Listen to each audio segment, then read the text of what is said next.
Don't say about that. What do you see? Yeah.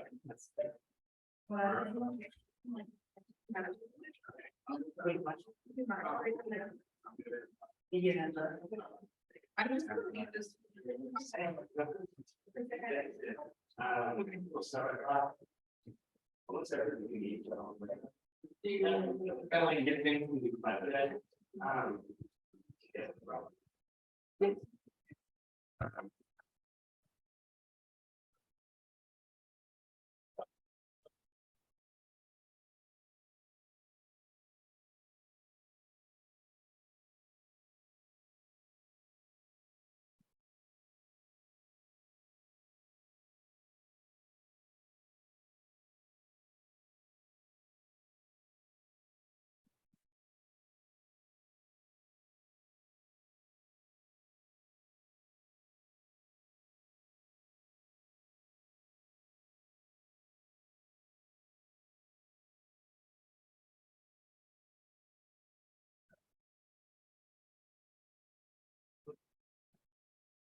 Can you read this part?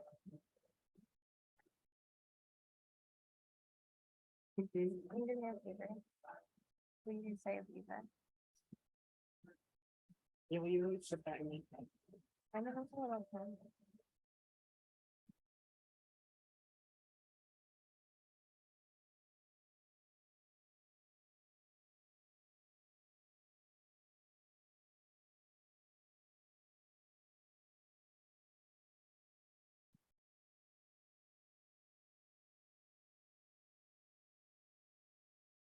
Okay, I think we're ready to let people in.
Hey, I'm on. Are you doing this out? Or no? They're actually doing their own sound, but. Okay, gotcha. How's that going on the live stream? Cool. No, what's that?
Yeah, really nice.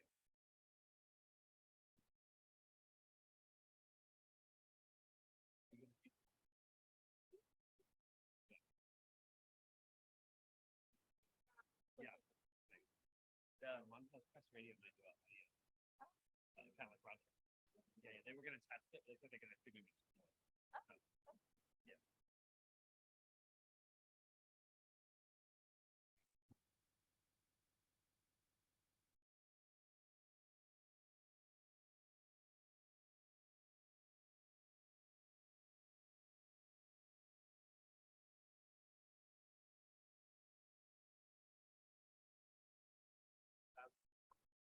It's like one of the more satisfying things. I know, I love the remote Yeah, the remote's so good. side. Also that there's 4 buttons and only one What are we understand. Yeah. Maybe that you can program rhythm or something. I wonder. I don't know. I've only used those buttons.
I think we should put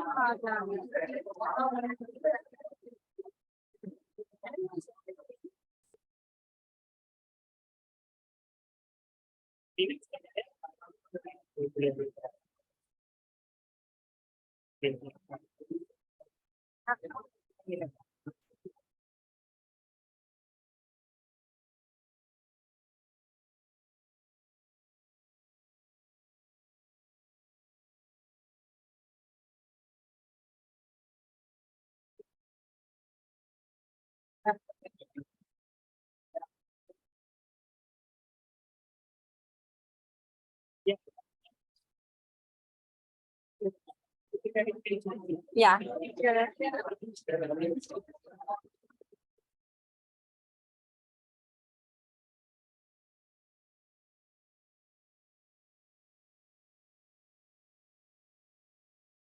Hi, everyone. I want to welcome you all here. This evening is truly a dream come true. I'm David Lindsay. My co-curator and I, Leandra, have been doing this season of Segue. Thank you to Artist Space for hosting us, and Hannah and Early for this performance.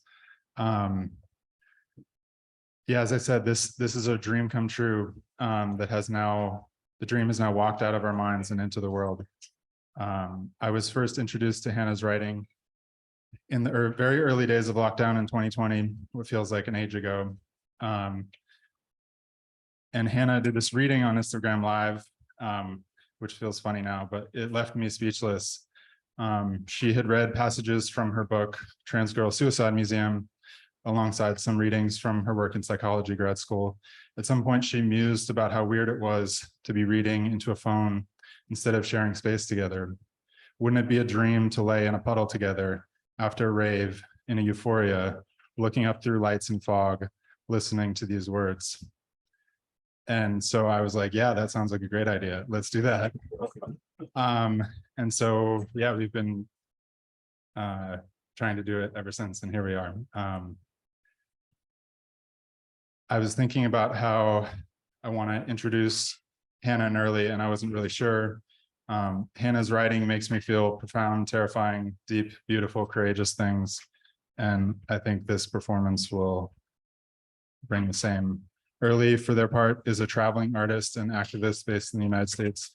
Their work stages live relays of history through performance, video, sound, and text, an active wisher of bonds. They are a committed collaborator and community organizer. And so with that, I'm so delighted to pass things off to Early and Hannah.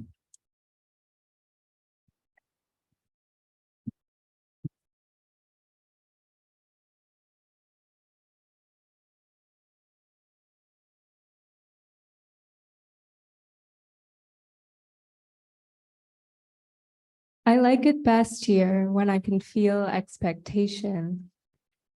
Like I don't know what will happen, or I don't know what I will do next. I can hold that feeling even if today is the day I did not quit my job, the day I strove to rise from a familiar bed. Even though today is the day that I worried over money, the day I wanted things I do not have. The day I will cover my eyes to sleep and bear down on my thighs to piss. A day I leave myself on every surface that I touch. 23 chromosomes for my father, 23 chromosomes for my mother. And in each dead particle I excrete into no known utility. This today is the day I share this room with you.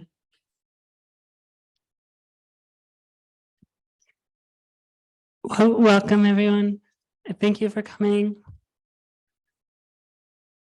I want to take this moment when we've just arrived to look at part of how it feels to be in public. Maybe you're looking around, you're thinking, who's in the room? A lot of times when I'm in a space like this, as an attendee, I'm doing this like rapid comparison thing in my head. I'm like, who's here? Do they seem cool to me? what is cool and can it be disentangled from structures of power? Why did they come here? Did they think it was cool to come here? Or virtuous in some way? What experience do they want to get by coming here? What do they value? And what is their idea about the kind of experience that they wanted to get? Tell me about what they value. And if any question about the self, or else rather any question about another is really partly a question about yourself, you might also catch yourself wondering some version of, do I seem cool enough to me? What is cool to me, and can it be disentangled from structures of power that I don't like? Why did I come here? Did I think it was cool or virtuous in some way to come here? What experience did I want to get by coming here? What do I value? And what is the idea that I had about the kind of experience I wanted to have? Tell me about what I value. So this is just the surface. It's not the depth. And I don't want you to worry. We don't have to stay on the surface. We can go down. We came here because we can't stop thinking about what's down there. And we can't think about it alone anymore. We have to think about it together. But one thing you can try to do to move past the surface and into the depths is to address the surface directly. So if you want to try this on, you can repeat after me and we'll do a little call and response. Are you ready? I seem so cool to me.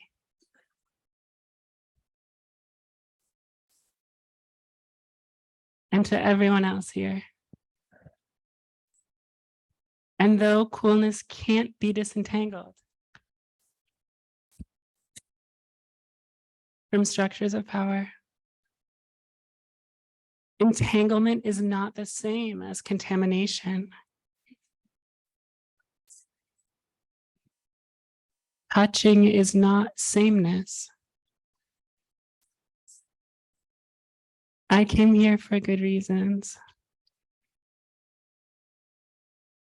The reasons I came here are worthy.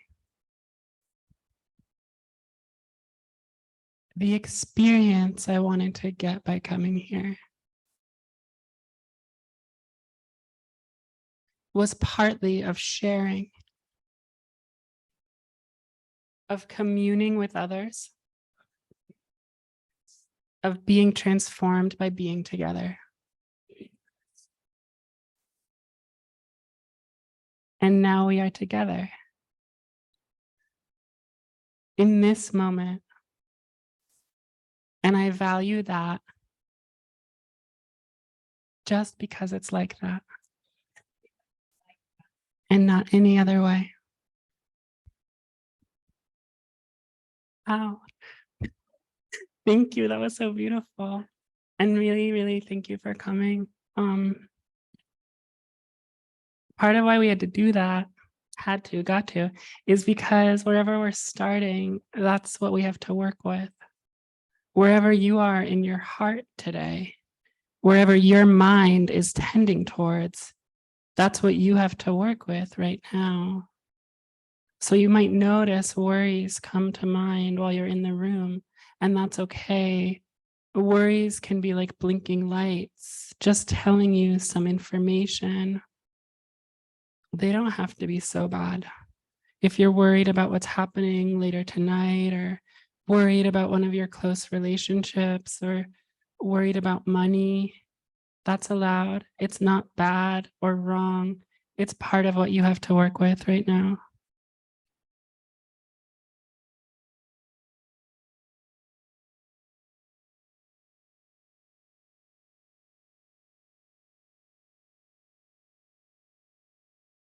Aviva invites me to meet them at the porn theater.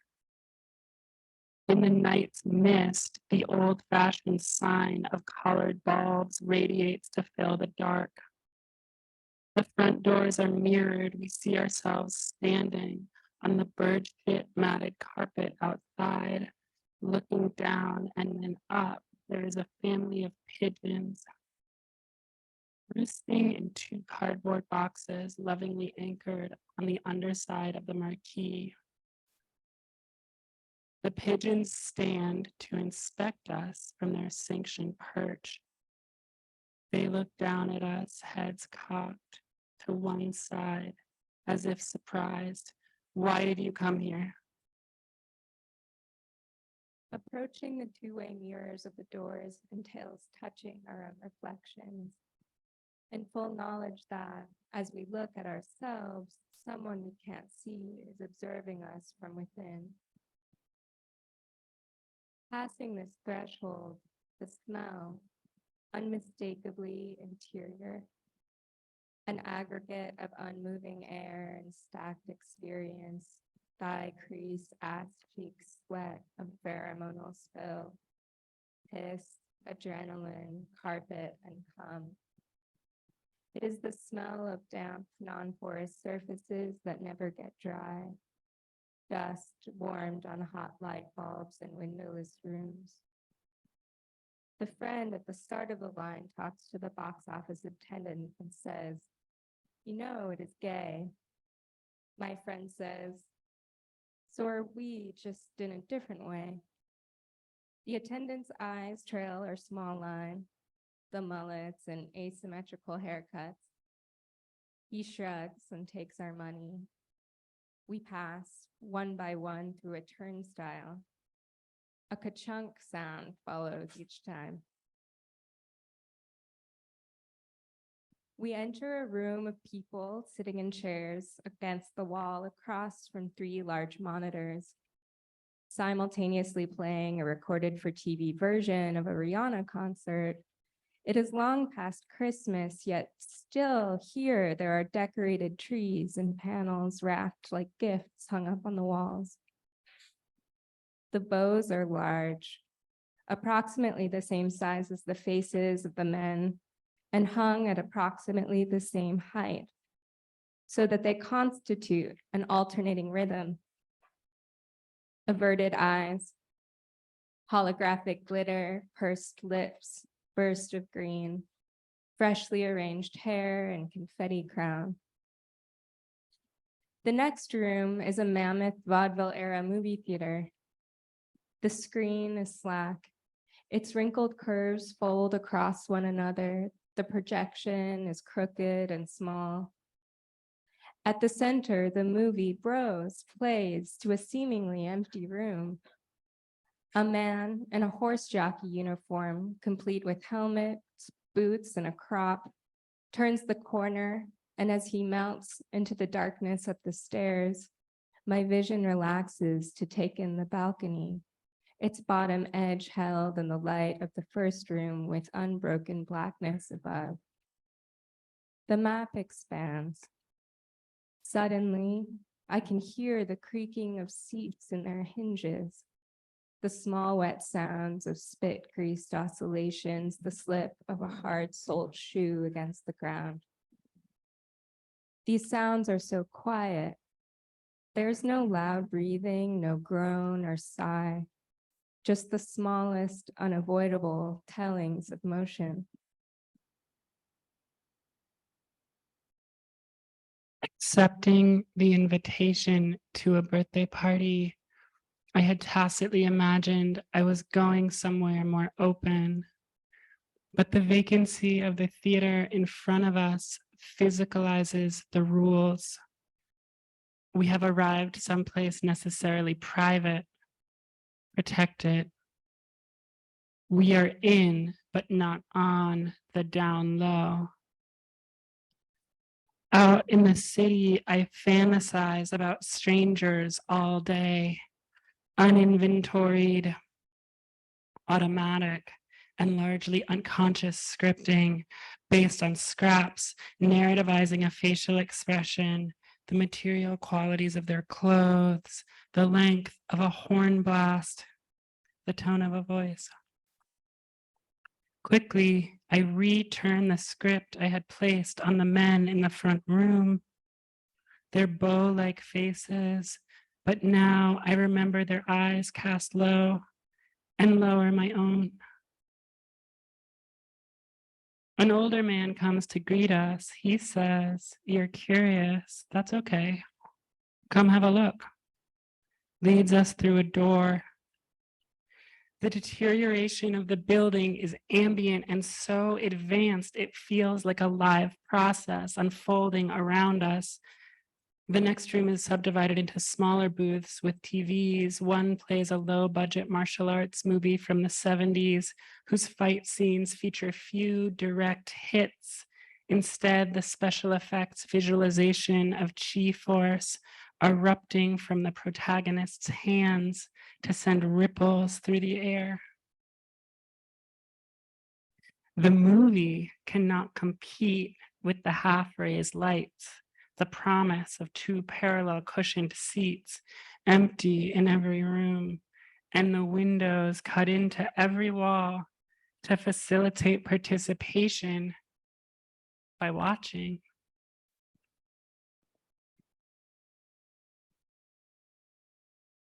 Our friendly guide returns through the second doorway with a curious few others. Some of them are delightedly assessing the novelty of us.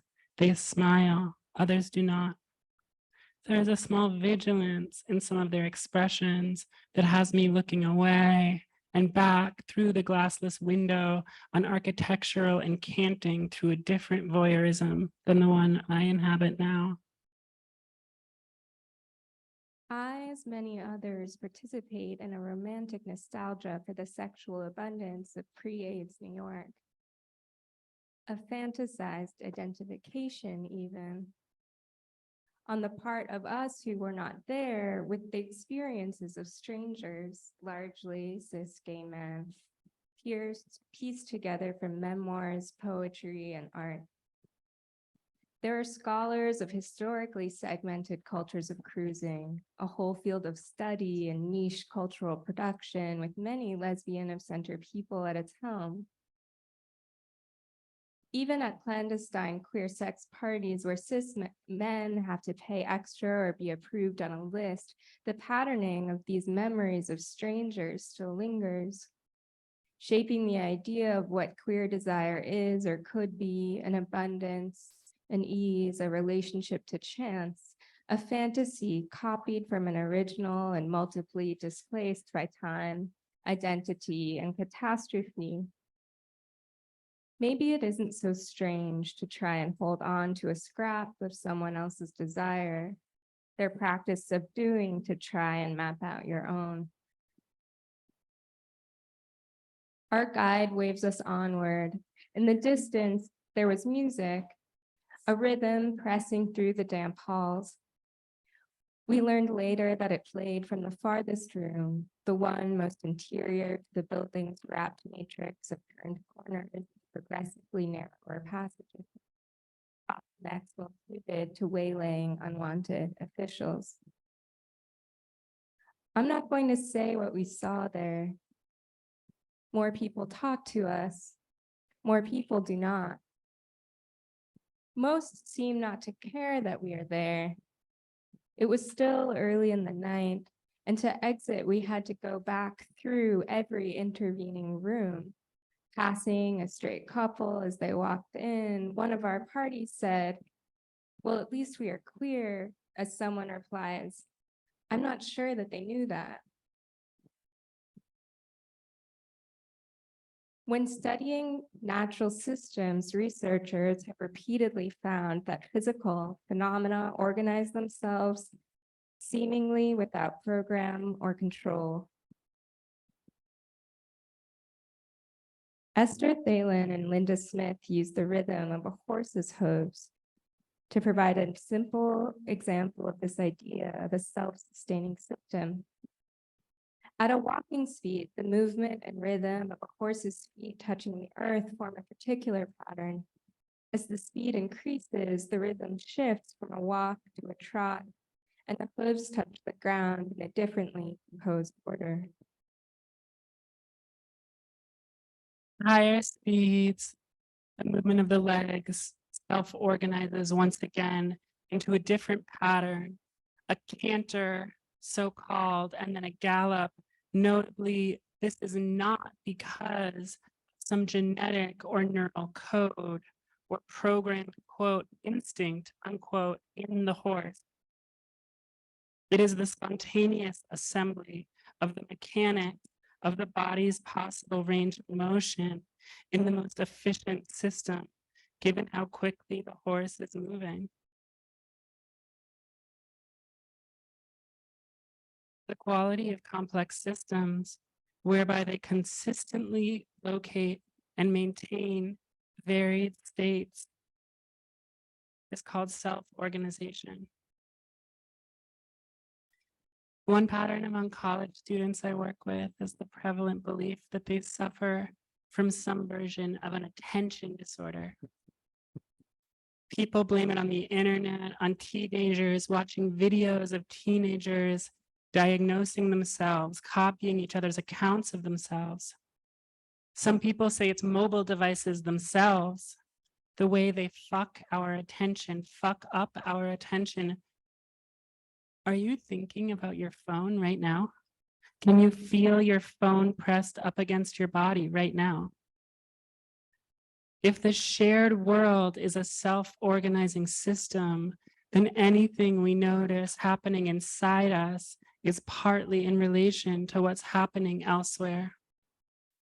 The quality of our attention deteriorating may be a tie to some larger parameter, the way the signals stirring the horse's musculature reorganize the pattern in which the feet hit the ground. Some things that don't work are on purpose.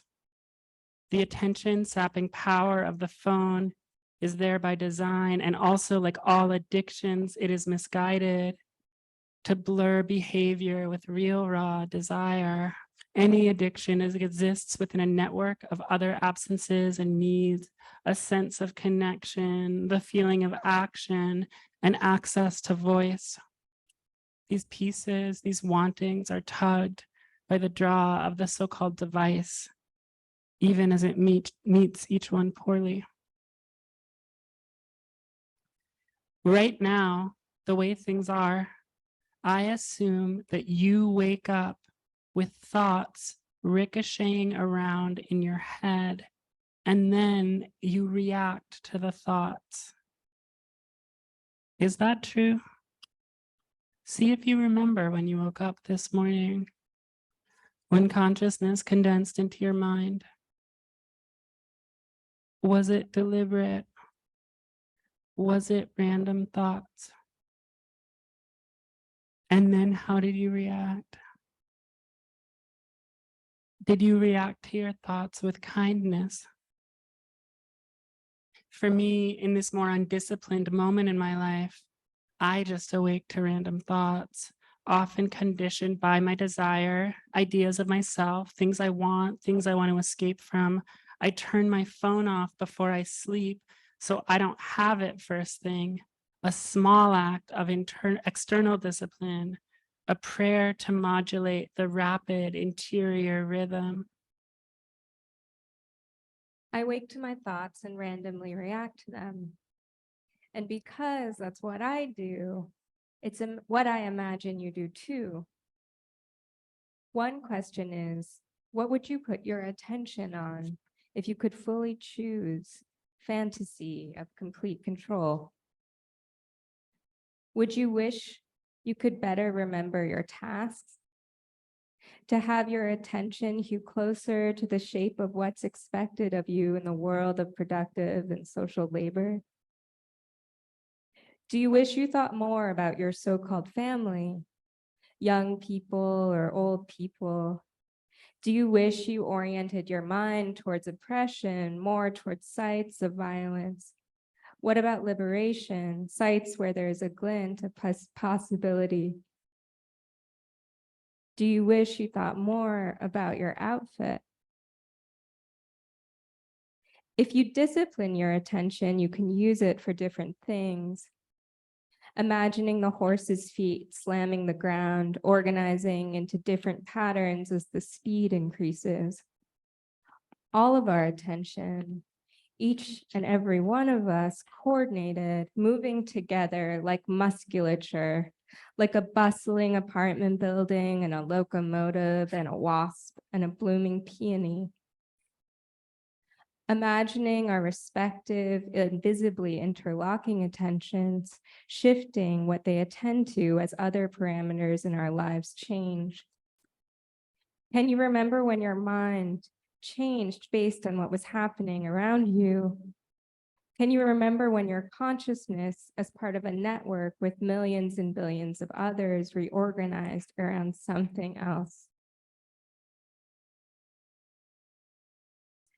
So Dave and Leandra are gonna walk around now, and they actually have containers for you, and they're full of ice cubes.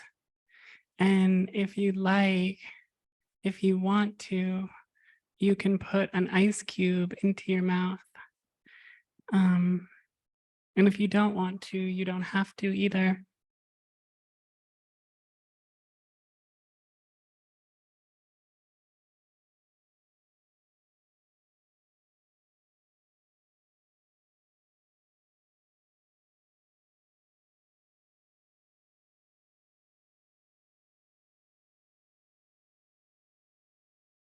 Yeah, we're gonna get to practice self-organization because there's lots of containers that are gonna go around, and then you can pass them around yourselves.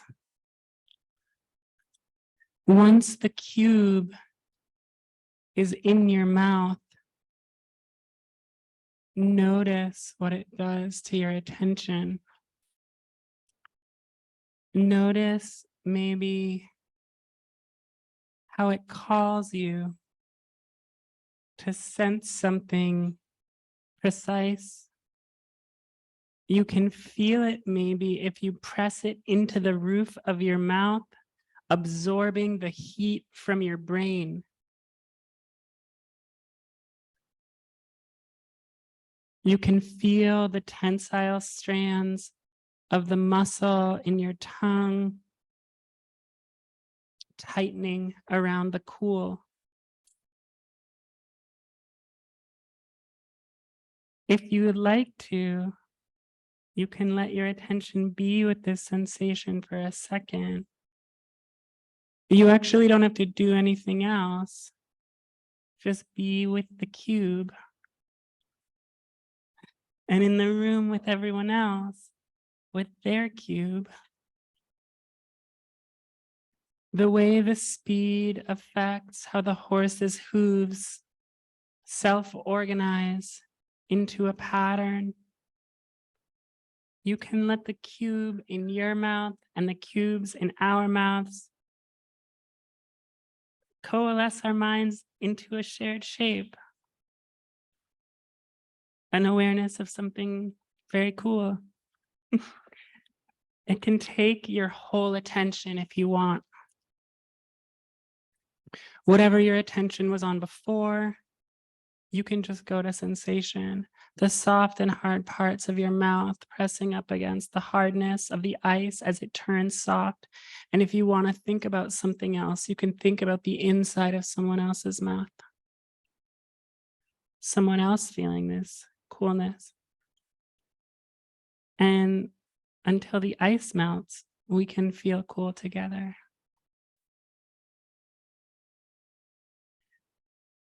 We're sitting in the grass.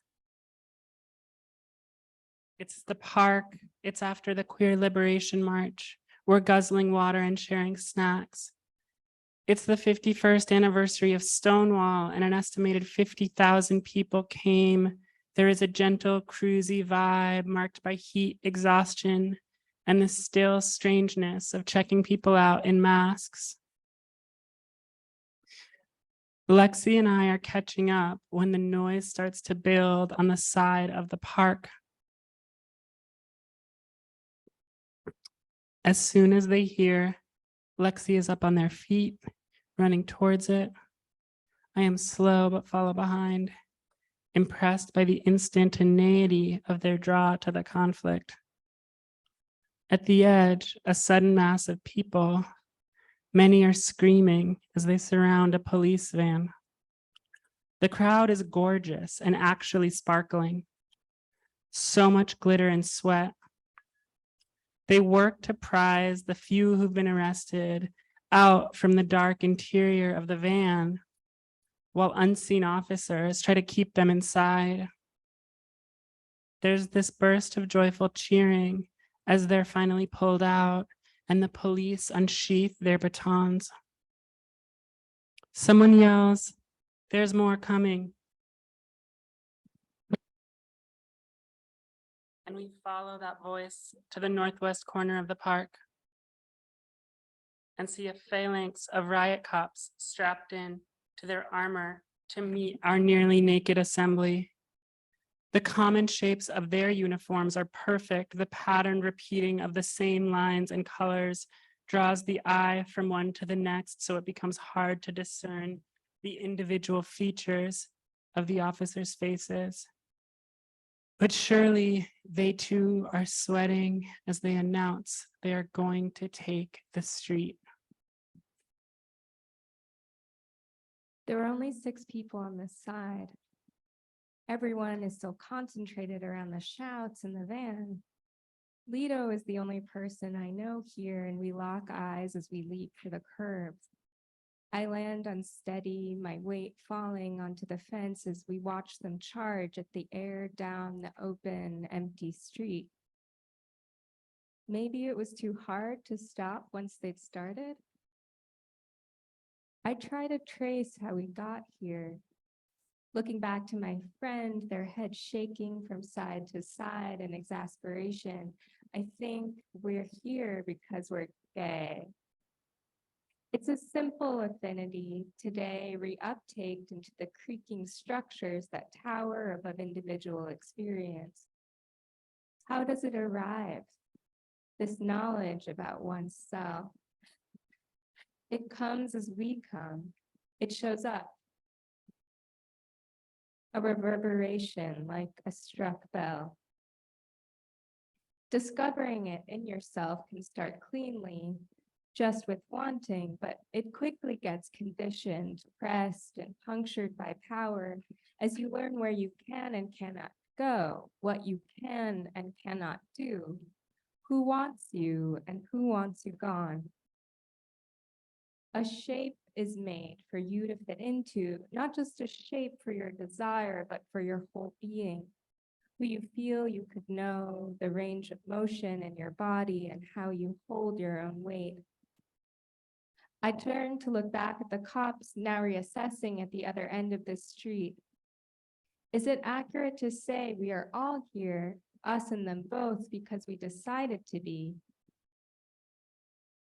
This city is full of spots that are hard to get out of. Choke points are designed into public spaces to facilitate their policing. The doors of nice buildings are weighted. Walking through them, you feel the suction. A rush of air escapes behind you as the way is now closed to somebody else. In this place, there can be no return from some choices. There are nights here that will never let you out. Appetites that find you to work on your edges until the contours give way, until you become the shape of the experience and not the other way around.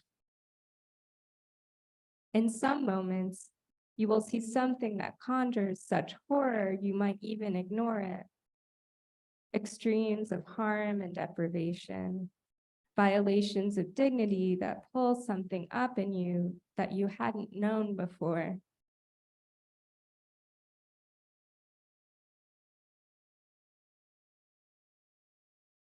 You're made of so many parts that are all organized just so to be just your parts. They say of a child she has her father's eyes, to describe the resemblance of your parts to someone else's. You are, after all, made up of parts that came from someone else. You have their parts in you. Other people have distinct and interlocking parts that are organized just so that they seem to be themselves. And so do you. As a child running in a field in a Latin American country where my mother moved our family for a year, I fell. Age 7, the weight of my body toppling, and when my hand hit the grass, there was something under the grass or hidden in it. I never saw what it was, but it opened my hand up in the palm. I saw red. This expression meant to describe anger, but I just mean it literally. I began to pour over everything. I still have an L-shaped scar, like it must have been the corner of something. The inside of me came out, my moist parts became outside parts, and everything got all wet. One morning in Claudia's childhood home, her mother is assertively telling us how to make breakfast. I'm a little overwhelmed, Claudia, having just woken up, is telling her mom, who is itemizing the contents of different cabinets, pots here, oatmeal there. Claudia's mom replies without pause, I'm not overwhelming. Later, Claudia talked to me about this moment as connected to a feeling of not wanting to be engulfed, a fear of having her own needs go dark. Her voice quieted because of the avalanche of presence of her living ancestor. If someone's ever tried to talk to you on the subway, maybe you felt a trace of this too, the feeling that you just didn't want to be in contact, that it would annihilate you. You might even have that feeling in this room. In a city with so many inconvenient others, how could you not be afraid of being engulfed? It makes sense to ignore other people if you're afraid of being engulfed by them. Since you've been sitting here, you might have been looking around at each other. The rules of this space are that we talk and you don't talk, at least right now. So you get to look at each other while protected from speech.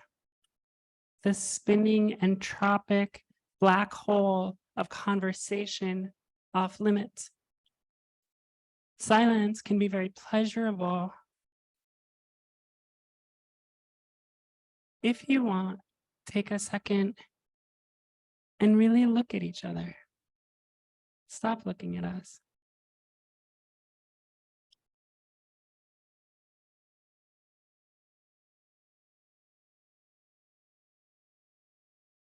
What if while looking at someone, your eye catches their eye, and then you are looking at each other's eyes at the same time? Nothing uncomfortable about just seeing an eye. Nothing sensual about just seeing an eye. What could be so bad about just staying with someone's eye? Just this one part of them. Just a yoked allotment of their uncontainable whole. An eye alone, a set of eyes, no words could be manageable. You also don't need spoken words to think about anyone's ancestors and their ancestors' faces or eyes or anxieties of engulfment. As you hold someone's gaze and imagine their ancestors, you could even send them a puff of love, like, hi, ancestors. I am looking at your descendant in this poetry basement. I am looking at someone and being asked to think about you. So hi.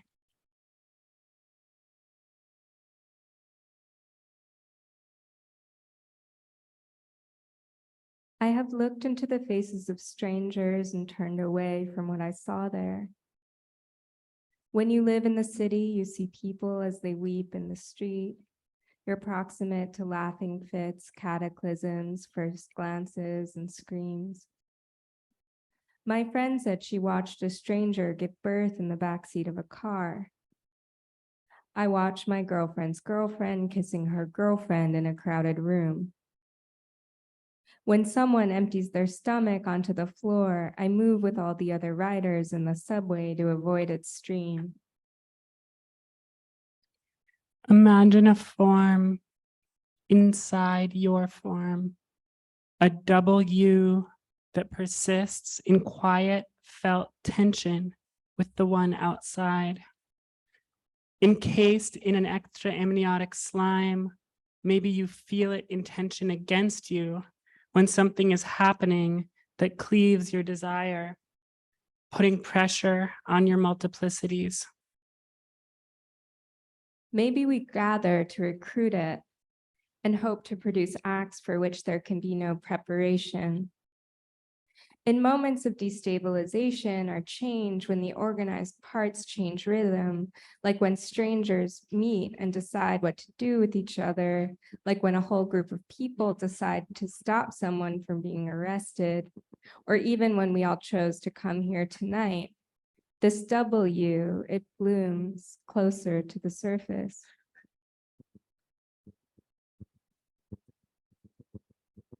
Your pulse is in your thumb.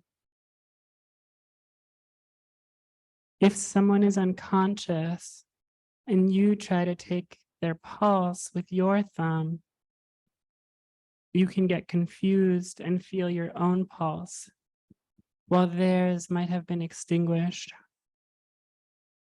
So this part, in addition to being a kind of soft mysticism, is also a first aid training. If you would like, you can extend your right hand to the person next to you.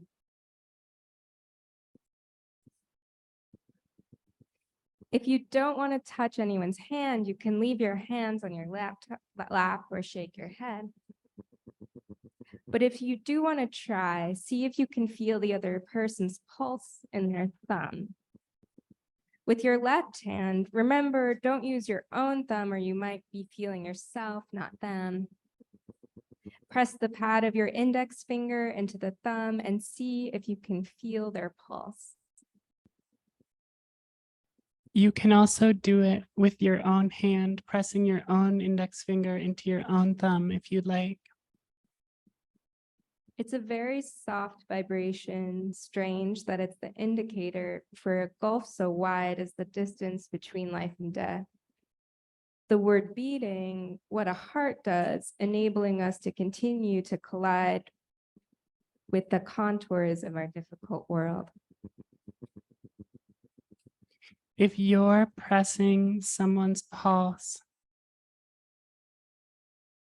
or someone is pressing yours, you might be able to feel both at the same time. You might be able to feel what they're feeling, literally. Touch as a portal, subjectivity quivering slightly. You might notice that it feels good. Thank you.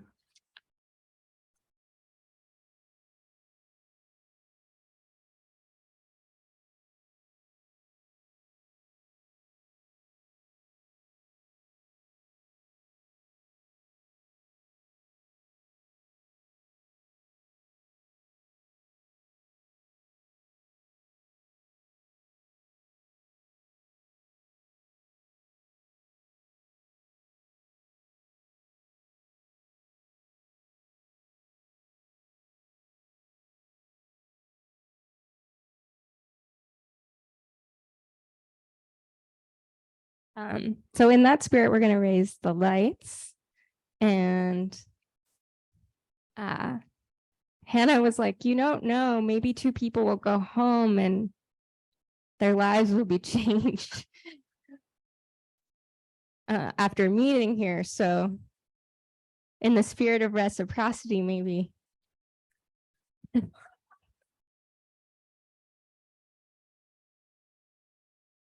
Thank you again.